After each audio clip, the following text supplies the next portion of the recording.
बिस्मिल्लाहिर्रहमानिर्रहीम। दोस्तों बरखुरदारो, मौसम A1 है। अगर आपने भी A1 बनना है तो फिर पार्क में आओ, नमाज अदा करो, पहले सबसे अल्लाह के आगे गर्दन झुकाओ। अगर सरिया है गर्दन में तो निकाल लो। अगर कमर में तख्ता फिट है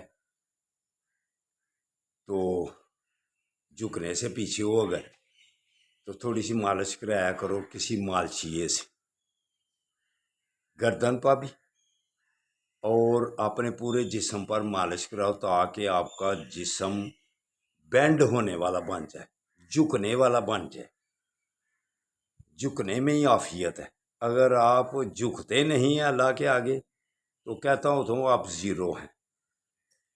कितनी मर्जी सेहत है, कितनी मर्जी दौलत है, कितने मर्जी आपके पास ज़राए, जो कुछ भी आप अपने आप को समझ लें, लेकिन सबकी नज़र में अल्लाह, अल्लाह के हबीब, बुजुर्गान दीन, सबकी नज़र में वो ज़ीरो आदमी है जो अपने अल्लाह के आगे गर्दन झुकाने से पीछे है। बाकी बातें बाद में शुरू होती है। कौन रिश्वत लेता है, कौन देता है, कौन नजायज़ खाता है, ये बाद की बातें होती हैं। सबसे पहले अगर सबसे पहले किसी चीज़ का हिसाब लिया जाएगा अल्लाह के सामने, तो किस चीज़ का है? नमाज का। अगर आप नमाज ही के बगैर चले गए कब्र में तो अब हिसाब क्या होना है आपका? आका सल्लल्लाहु अलैहि वसल्लम की ज़ियारत जब दीदार होगा, मुस्लिम बुखारी शरीफ,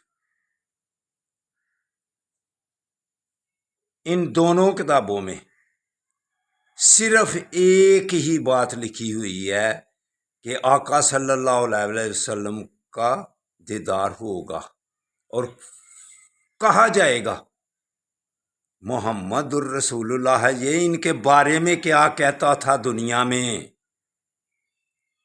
नमाज का तो आगे जाके जब अल्लाह के सामने पेश होंगे फिर नमाज की बारी आएगी ना। कब्र में सबसे पहले किस चीज़ की बारी आनी है? आका सल्लल्लाहु अलैहि वसल्लम का नाम लिया जाएगा। मोहम्मद सल्लल्लाहु अलैहि वसल्लम के बारे में क्या ख्यालात रखता था, मिंबर पर बैठकर क्या कुछ कहता था और कैसे तेरे तासरात से, सिर्फ एक ही सवाल है।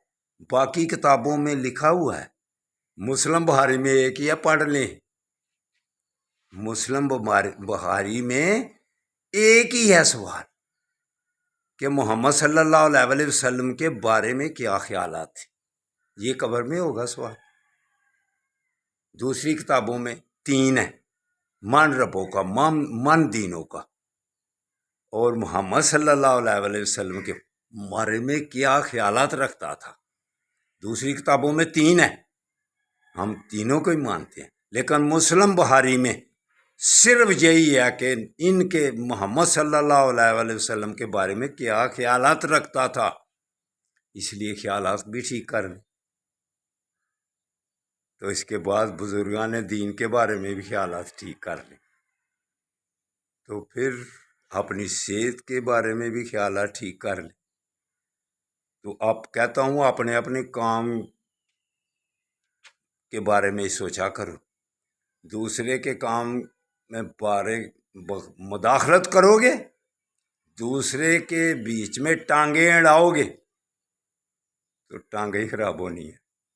तो आओ हम अपनी टांगे सही कर लें, दूसरे के कामों में मुदाखलत छोड़ दें, फिर आप तंदुरुस्त और तवाना रहें, सेहतमंद रहेंगे, खूबसूरत रहेंगे। तो सब बड़े छोटों को कहता हूँ, दूसरों को मत छिड़ा कर, अपने अपने काम से गरज रखोगे तो उसी में कामयाबी होगी। जब दूसरे में मुदाखलत करेंगे तो परेशानी उठानी पड़ेगी। اللہ حافظ. آؤ صحت ٹھیک کریں. آ جاؤ. السلام علیکم ورحمۃ اللہ وبرکاتہ.